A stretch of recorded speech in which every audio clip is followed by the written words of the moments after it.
David Friot va être débarqué de ses missions de directeur sportif de l'OL quelques mois après son arrivée. Ce fut un passage extrêmement rapide, très court et express.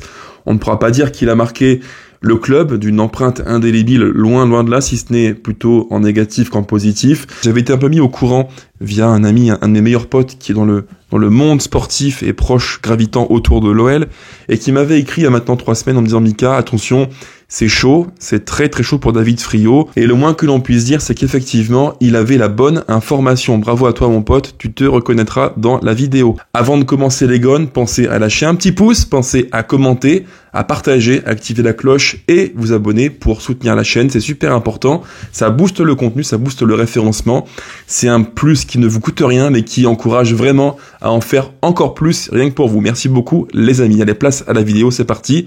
Mon petit point de vue, mon petit coup de gueule sur la situation à l'instant T, à savoir le départ d'ici quelques heures, quelques jours qui sera officiel de David Friot. Donc pour moi ça n'est pas surprenant, j'avais eu des échos comme je vous l'ai dit. On m'avait dit, suite au match contre Monaco, que John Textor avait très peu apprécié, très peu goûté la venue en tribune d'un certain Jorge Sampaoli, le coach argentin qui aime beaucoup David Friot. Ça avait été très mal vu, très mal perçu par le club à l'époque. Et c'est un petit peu pour moi, je pense, dans l'historique de Friot à l'OL, c'est un petit peu son arrêt de mort. Je pense vraiment pour moi, il a acté sa fin officiellement ce soir-là, quand il a, je pense, convié. Alors, on n'a pas la preuve que c'est lui qui l'ait fait, mais quand on connaît l'amour de Friot pour Sampaoli, et quand on sait qu'en plus, un voyage se prépare et s'anticipe largement à l'avance, j'ai beaucoup de mal à croire que le coach Sampaoli soit venu à Lyon juste en touriste, un peu en séjour Erasmus, pour le plaisir de voir du foot. Ça me paraît très peu crédible. C'était une opération largement préméditée, qui avait pour but de mettre un petit peu la pression inutile et stupide sur un coach qui mérite d'être soutenu, je le dis, je le répète. Donc pour moi, ça a été un petit peu le coup de grâce de l'ère David Friot à l'OL. Il y a plusieurs points très importants et négatifs qui ont plombé littéralement son bilan à l'OL. Parmi lesquels, point numéro 1, pour commencer, le manque d'originalité des cibles des joueurs choisis par Friot. Il a des compétences, évidemment, il a des qualités, il ne serait pas là par hasard, mais il a un manque assez important en tant que DS, il manque de réseau. Et le réseau, c'est grâce à ça qu'on va pouvoir faire des deals bien sentis, bien vus, bien trouvés, bien pensés. Et trop souvent, on a eu affaire à des choix de joueurs qui sont pas originaux, qui sont très cher payés et qui sont mal négociés, parmi lesquels vous les connaissez comme moi, Mangala, Niakate. Alors certains me diront: Mika, attention, on ne sait pas si c'est Friot ou Textor qui ont validé les pistes et qui ont été au départ de ces deux choix-là. J'ai beaucoup de mal à croire que Friot n'ait pas validé les pistes Niakate et Mangala. Ça manque d'originalité, ça manque d'idées, ça manque de perspective. Et on a plus là des choix de catalogue ou encore de réseau, mais un réseau vraiment très limité. Et avec tout ça, je trouve que le mercato a renvoyé l'image d'un mercato où il y avait non pas une, mais 2, voire 3 logiques sportives. Celle de Friot, comme je vous l'ai dit, avec un peu un manque d'originalité, des choix de catalogue, des choix de joueurs de réseau, donc pas très originaux, pour faire simple. Une logique de mercato propre à la cellule de recrutement, donc tous ceux qui contribuent dans l'ombre un petit peu à œuvrer sur des rapports de scouting, data, et là on a eu plein de pistes intéressantes comme Fofana ou encore récemment Tessman. Ce sont des pistes vraiment intelligentes, ou encore Sadiki, parce que là encore je sais que dans la cellule scouting de l'OL, Mathieu Sekinger est un de ceux qui aiment beaucoup la Jupiler Pro League, et forcément j'imagine que pour eux, ça a été frustrant de devoir subir comme ça une cohabitation un peu forcée, imposée, avec quelqu'un qui œuvre par réseau et catalogue, et eux qui œuvrent sur des pistes pensées, validées collectivement. Tôt ou tard, ça frite, et les tensions émergent. Et là, pour le coup, on a eu non pas une tension entre Friot et la cellule sportive, mais des tensions entre, comme je vous l'ai dit, Friot et nos recruteurs, Friot et j'imagine le coach qui a très mal, je pense en tout cas vu de l'extérieur, qui a très mal perçu la venue en tribune de Sampaoli. Des rumeurs qui, dès janvier 2024, faisaient écho d'un intérêt de l'OL pour Sampaoli, de lien, de contact entre Sampaoli et Friot. J'imagine que le coach l'a mal vécu, évidemment. Quand il n'y a pas de relation de symbiose entre le coach et le DS, ça paraît très dur de diriger un projet sportif, ça paraît même quasiment impossible.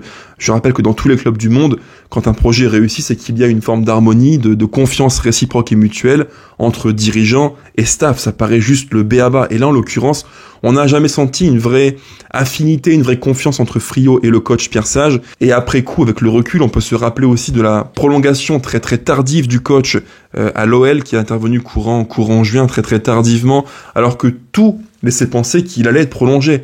Là encore, quelques éléments qui, après coup, avec le recul, nous font croire que la relation entre Sage et Friot était loin d'être idyllique, mais ça, tout le monde le savait. Et troisième tension, comme vous le savez aussi, la relation entre Textor et Friot qui a été largement débattue dans la presse, quelques échos qui ont été ébruités, d'une relation très fraîche, très froide entre Textor et Friot, pour des raisons peut-être liées aux différents deals, transferts qui ont été réalisés, peut-être, ou encore des choix stratégiques pour le club, ou encore, comme on me l'a dit à l'époque, le fait que Sampaoli soit venu voir le match contre Monaco au stade, ce que John Textor aurait très peu apprécié, très peu goûté, en tout cas ça me paraît juste normal et cohérent. Et puis, il y a cet échec cuisant, ce gros dossier, ce gros pavé dans la mare de David Friot, c'est l'opération dégraissage du mercato estival qui a été un échec total, puisque je le rappelle, à l'heure où on se parle, le coach Pierre Sage dispose d'un groupe d'environ d'une trentaine de joueurs sous contrat pro. C'est juste énorme.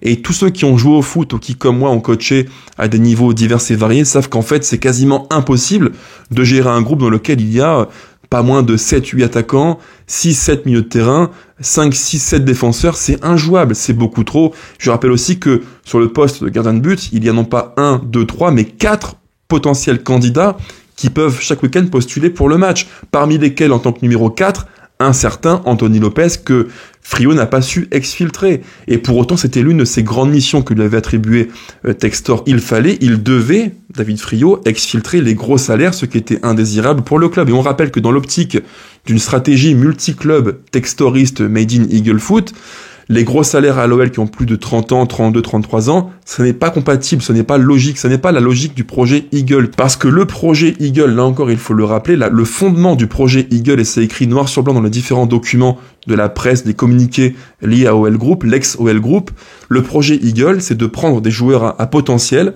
les valoriser, et faire sur du court moyen terme des culbutes financières. Or, comme vous le savez, il n'y aura pas de culbute sur Nakate, c'est quasiment impossible.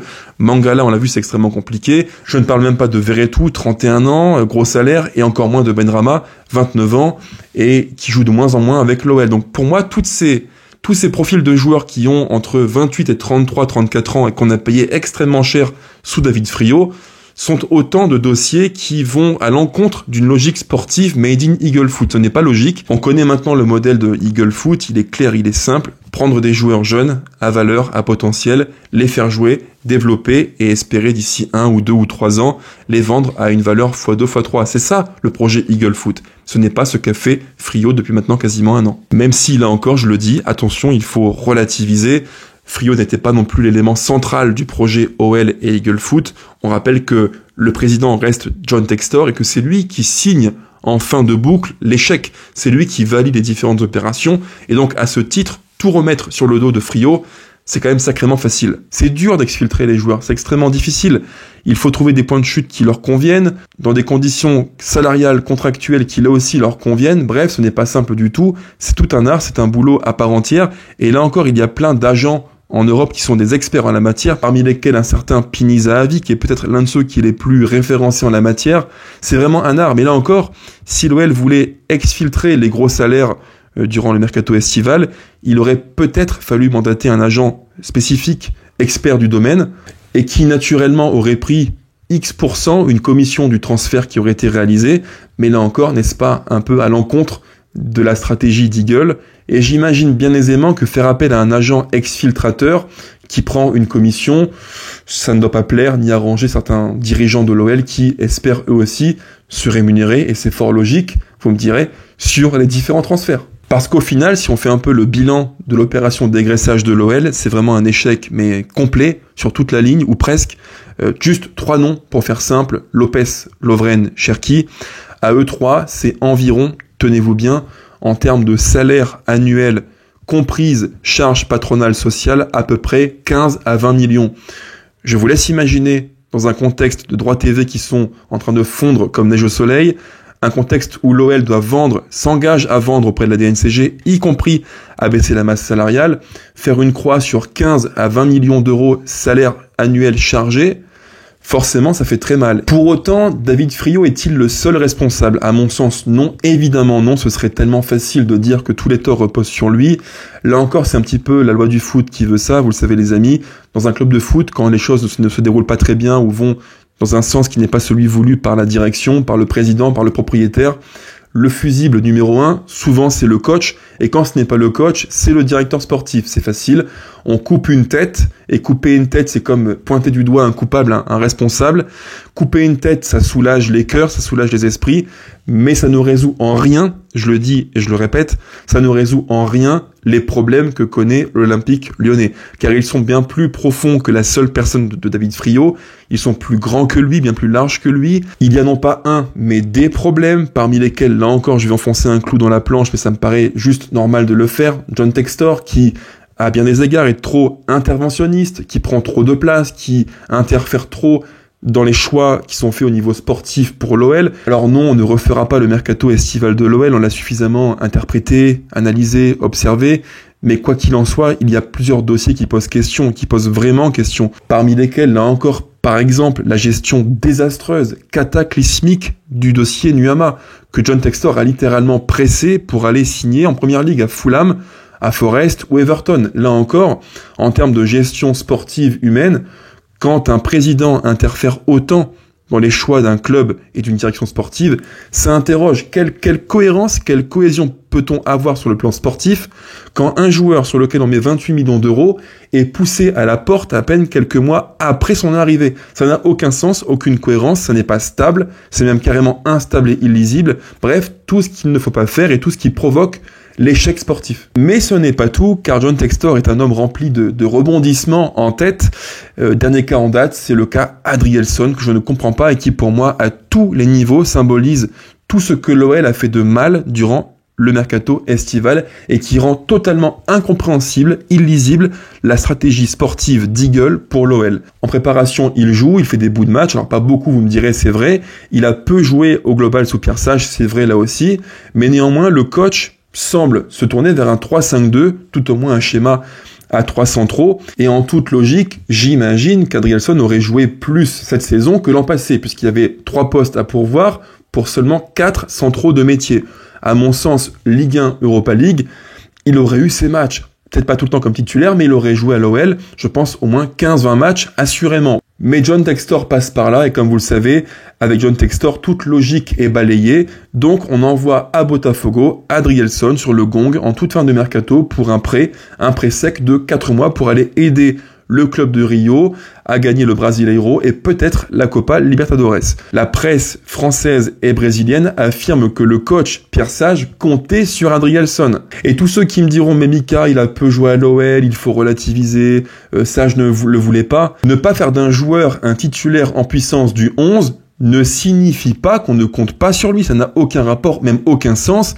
Je rappelle juste que dans des grands clubs européens comme au Real Madrid, il y a plein de joueurs qui cirent le banc quasiment toute l'année, coucou Lucas Vazquez, et pour autant, Ancelotti compte absolument sur lui.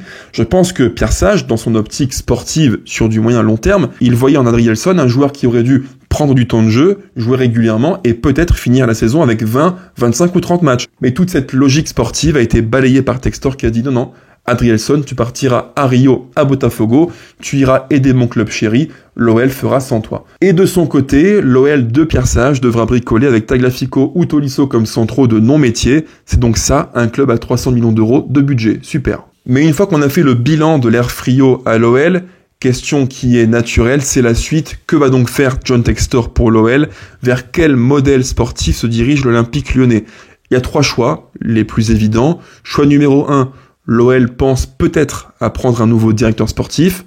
J'ai quelques doutes, je ne vous le cache pas. Choix numéro 2, l'OL se tourne vers la solution interne et promeut à un poste plus prestigieux Mathieu Louis-Jean, ou pourquoi pas Gerlinger, en interne peut-être, là encore on verra bien. Ou alors, troisième solution, et là vous allez tous voir où je veux en venir, celle qui me plaît le moins mais qui je pense risque de se produire malheureusement à l'OL, nous continuons la partie de Monopoly géante de John Textor qui fait ses mouvements permanents, Botafogo, OL, et peut-être d'ici peu OL, Everton, là encore, l'avenir nous le dira. Vous l'avez compris, pour moi, Friot, son départ, il est juste logique, cohérent et normal dans un monde où l'exigence est de rigueur et de mise à l'OL, mais quoi qu'il en soit, il n'est pas le seul fautif, et son départ devra, avec lui, faire réfléchir sur le modèle de l'OL, le modèle sportif du club à l'instant T. Quel est-il ? Vers quoi on se dirige, comment, avec qui? C'est le flou complet. On a un président qui intervient beaucoup trop à mon goût, et je pense qu'il est grand temps qu'il fasse confiance aux spécialistes, à ceux qui connaissent le foot mieux que lui et qui ont les compétences pour enfin ériger un modèle sportif pour l'OL précis, clair et cohérent.